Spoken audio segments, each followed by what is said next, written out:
ഡൽഹിയിലെ ജവഹർലാൽ നെഹ്റു യൂണിവേഴ്സിറ്റി അഥവാ JNU ഒരു ഇടത് ചെങ്കോട്ടയാണ് എന്ന് നമുക്കെല്ലാവർക്കും അറിയാം. അത് ആരംഭിച്ച കാലം മുതൽ മാർക്സിയൻ തത്വശാസ്ത്രങ്ങളുടെയും സോഷ്യലിസ്റ്റ് ആശയങ്ങളുടെയും അടിത്തറയിലാണ് ആ യൂണിവേഴ്സിറ്റി അഥവാ ആ സർവകലാശാല, അവിടുത്തെ വിദ്യാർത്ഥി യൂണിയൻ ഒക്കെ കെട്ടിപ്പടുത്തത് എന്നാണ് പറയപ്പെടുന്നത്.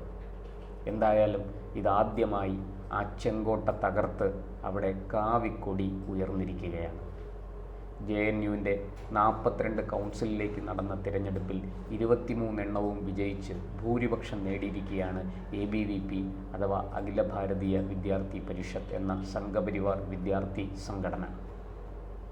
എന്തായാലും വളരെ രസകരമാണ് JNUവിൻ്റെ ചരിത്രം.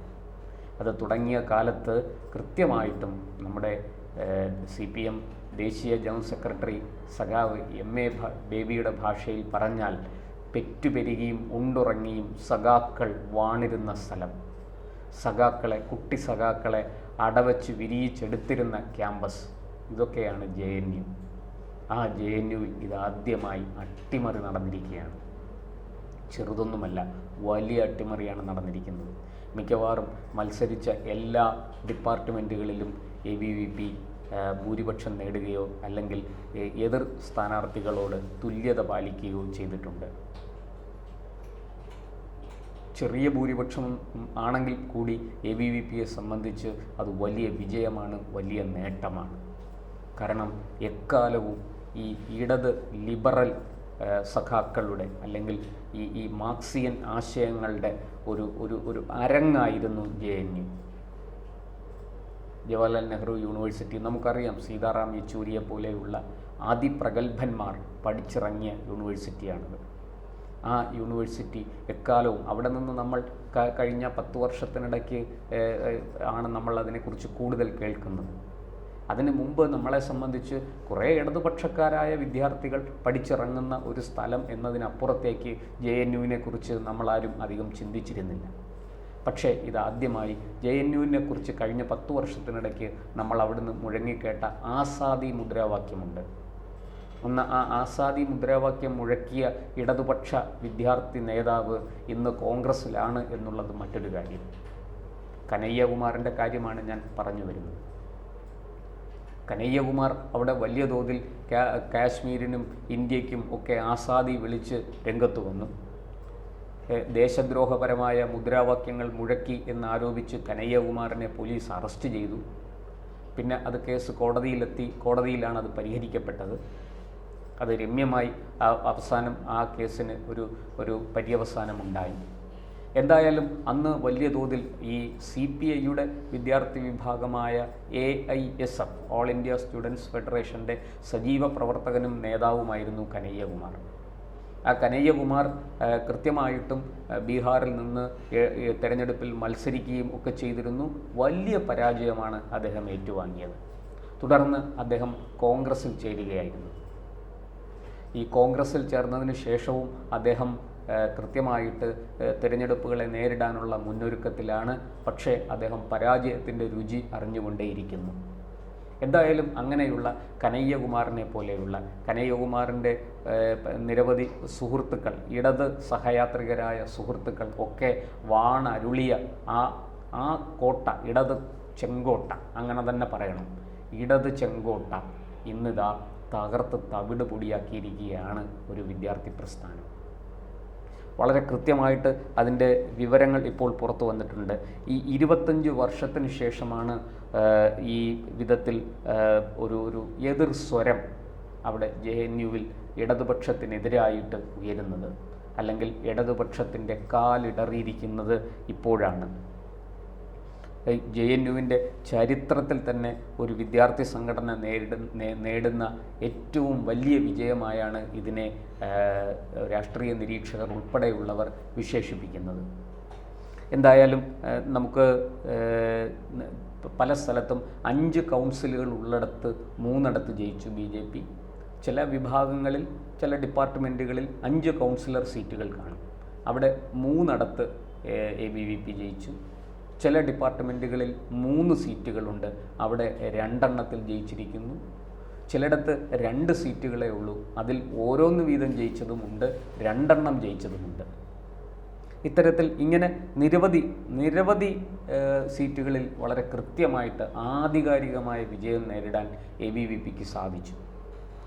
ഇത് ചെറിയ ഒരു നേട്ടമായിട്ടോ അല്ലെങ്കിൽ ചെറിയൊരു വിജയമായിട്ടോ കാണാൻ കഴിയില്ല. കാരണം 10 വർഷത്തെ നരേന്ദ്രമോദി അധികാരത്തിലെത്തിയപ്പോൾ തന്നെ BJPയുടെ ലക്ഷ്യം JNU പിടിച്ചെടുക്കുക എന്നുള്ളതാണ്. അവർ അതിനുവേണ്ടി ഡൽഹി യൂണിവേഴ്സിറ്റിയിലും മറ്റും ABVPക്ക് വലിയ സ്വാധീനമുണ്ട്. പക്ഷേ ABVPക്ക് ഒട്ടും തന്നെ പ്രവേശനമില്ലാതിരുന്ന ഈ ലെഫ്റ്റ് ലിബറലുകൾ, ഇടത് സ്വതന്ത്രരും അതുപോലെ തന്നെ ഈ നമ്മുടെ നിരവധി ഈ മുസ്ലിം വിദ്യാർത്ഥി യൂണിയനുകളും ഒക്കെ പ്രവർത്തിച്ചിരുന്ന സ്ഥലമാണ്. രാജ്യത്ത് വാസ്തവത്തിൽ ഡൽഹിയിൽ പാർലമെൻറ്റിനുള്ളിൽ പോലും ഉയരാത്ത ചില ശബ്ദങ്ങൾ ഉയർന്നിരുന്ന ഒരു സ്ഥലം കൂടിയാണ് JNU. വലിയ തോതിൽ നമ്മൾ ഈ ആസാദി മുദ്രാവാക്യം ഒക്കെ വലിയ വിവാദമായതാണ്. രാജ്യത്തിൻ്റെ അഖണ്ഡതയ്ക്കും അതിൻ്റെ പരമാധികാരത്തിനും എതിരെ വെല്ലുവിളി ഉയർത്തിയിരിക്കുന്നു JNU എന്ന ആക്ഷേപം വളരെ വ്യാപകമായിരുന്നു. അതൊക്കെ സമർത്ഥമായിട്ട് പ്രചരിപ്പിക്കാൻ BJPക്ക് സാധിച്ചു എന്നും നമ്മൾ കാണാതെ പോയിക്കൂടാ. എന്തായാലും വളരെ കൃത്യമായിട്ട് ആ JNU ഇന്ന് ആ JNUവിൻ്റെ സ്വഭാവം മൊത്തത്തിൽ മാറിയിരിക്കുന്നു. എന്താണോ BJP ആഗ്രഹിച്ചത്, എന്താണോ കേന്ദ്ര സർക്കാർ ആഗ്രഹിച്ചത്, ആ നിലയിലേക്ക് JNU മാറി എന്നുള്ളതാണ്, അല്ലെങ്കിൽ JNU മാറിയ കാഴ്ചയാണ് നമ്മൾ കാണുന്നത്. വളരെ കൃത്യമായി പറഞ്ഞാൽ ഈ ഇടത് ലിബറൽ വിദ്യാർത്ഥി യൂണിയനുകൾക്ക് അമ്പേ പ്രസക്തി നഷ്ടപ്പെട്ടിരിക്കുന്നു എന്ന് നമുക്ക് പറയാം. അതുപോലെ തന്നെ അവിടെ കൃത്യമായിട്ട് കാവിപ്പട കടന്നു കയറിയിരിക്കുന്നു.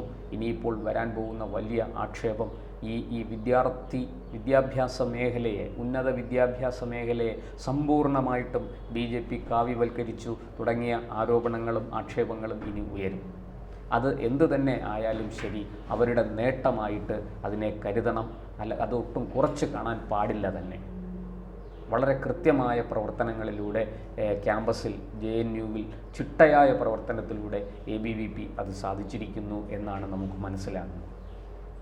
എന്തായാലും ഈ പറഞ്ഞ ഇപ്പോൾ നടക്കുന്നത് പോലെ ഈ വളരെ ഇടക്കാലത്ത് നമുക്കറിയാം അവിടെ SFIക്ക് വലിയ സ്വാധീനമുണ്ടായിരുന്നു. സ്റ്റുഡൻസ് ഫെഡറേഷൻ ഓഫ് ഇന്ത്യ, അതുപോലെ ASF, ഓൾ ഇന്ത്യ സ്റ്റുഡൻസ് ഫെഡറേഷനൊക്കെ വലിയ സ്വാധീനമുണ്ടായിരുന്നൊരു ക്യാമ്പസാണ് ഈ JNU. അവിടെ SFI പിളരുന്ന ഒരു കാഴ്ച നമ്മൾ കണ്ടു. ഒരു വിഭാഗം വേറൊരു ഗ്രൂപ്പായിട്ട് തിരിഞ്ഞ് മത്സരിക്കുന്നത് നമ്മൾ കണ്ടു. പിന്നെ അവർ ഒത്തൊരുമിച്ച് ഒരു മുന്നണിയായിട്ട് ഇലക്ഷൻ നേരിടുന്നത് നമ്മൾ കണ്ടു.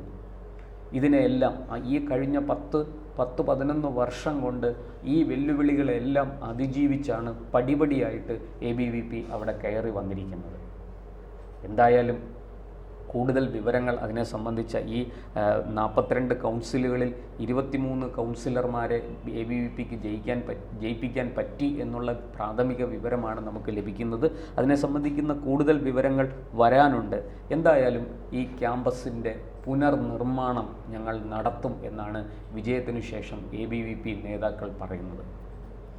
രാജ്യവിരുദ്ധതയുടെയും ദേശവിരുദ്ധതയുടെയും ഈ പറയുന്നത് പോലെ വിഘടനവാദത്തിൻ്റെയും ഒക്കെ മുദ്രാവാക്യങ്ങൾ ഉയർന്നിരുന്ന ക്യാമ്പസിൽ നിന്ന്, JNUവിൽ നിന്ന് ഇനി ദേശസ്നേഹത്തിൻ്റെയും അഖണ്ഡതയുടെയും ഐക്യത്തിൻ്റെയും ഒക്കെ മുദ്രാവാക്യങ്ങൾ ഉയരും എന്നാണ് ABVP പറയുന്നത്.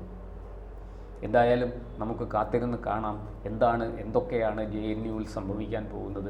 JNUവിലെ ABVPയുടെ ആധികാരികമായ വിജയത്തിൻ്റെ കാരണങ്ങൾ എന്തൊക്കെയാണ്, ABVP എങ്ങനെയൊക്കെയാണ് തെരഞ്ഞെടുപ്പ് തന്ത്രങ്ങൾ ആവിഷ്കരിച്ചത്, അത് എങ്ങനെ അവർ ഫലപ്രദമായി നടപ്പാക്കി തുടങ്ങിയ വിവരങ്ങൾ കൂടുതൽ പുറത്തു വരേണ്ടിയിരിക്കുന്നു.